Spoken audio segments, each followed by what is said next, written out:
மக்களே எல்லாம் எப்படி இருக்கிறீங்க? நல்லா இருக்கிறீங்களா? ஒன்றும் இல்லைங்க. சாப்பாட்டுக்கு வீட்டுக்கு போயிட்டு இருக்கிறேன். அங்க போய் பாருங்களேன், என்ன கூத்து நடக்குதுன்னு மட்டும் பாருங்க. நான் போகும் தொட்டு எல்லாம் அமைதியாக தான் உட்காந்துருப்பாங்க. நான் போன உடனே பாரு, அம்மாளும் மவளும் 2 பேருமே அடிச்சுக்குவாங்க. பார்த்துட்டே இருக்கேன். வெயிட் அண்ட் சீ. ஒரு 5 நிமிஷம்.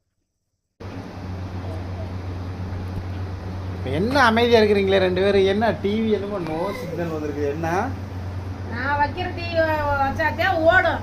உன் சௌரியத்துக்கு நான் பொம்மையா பார்த்துட்டு நான் பைத்தியமா வருதுக்கா. என்ன பொழுதுக்கு அதே என்ன பாக்குறீங்க?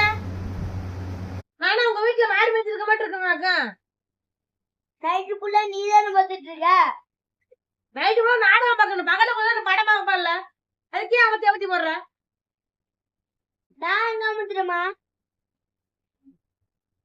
கூட கூட பேச அப்பா எனக்கு பிடிக்காதுன்னு சொல்லிட்டு நான் அப்புறம் என் கூட கூட பேசுறேன். பாரு நாளைக்கு ஒண்ணு மிஸ் எடுக்கிறதுனே அடங்கு. ஆமா, நான் வரும்போது ரெண்டு பேரும் அமைதியா தான் இருக்கிறீங்க. அப்புறம் இது நான் வீட்டுக்கு வந்தோடனே ரெண்டு பேரும் எப்படி எதுக்கு இப்படி அடிச்சு சாவறீங்க? காரணம் கடைசி நான் தான் காரணமா? சரி, நான் இப்ப கிளம்புறேன். ஒரு பொட்ட பிள்ளையால அடக்கி வளர்க்கணும்னா ஒண்ணுத்துக்கு பணம் தேவை. முதல்ல நீ அடங்கி வாழு, அப்புறம் என் பிள்ளைய சொல்லுவேன். சரிதானங்க? இப்ப பாருங்க, நான் கிளம்பிடுவேன். ரெண்டு பேர் கொஞ்சிக்கு வாங்குவாரு. அந்த டிவி உடனே சீரியல் ஓடும், ஒன்று பொம்மை டிவி ஓடும். பார்த்துக்கிட்டே இருங்க.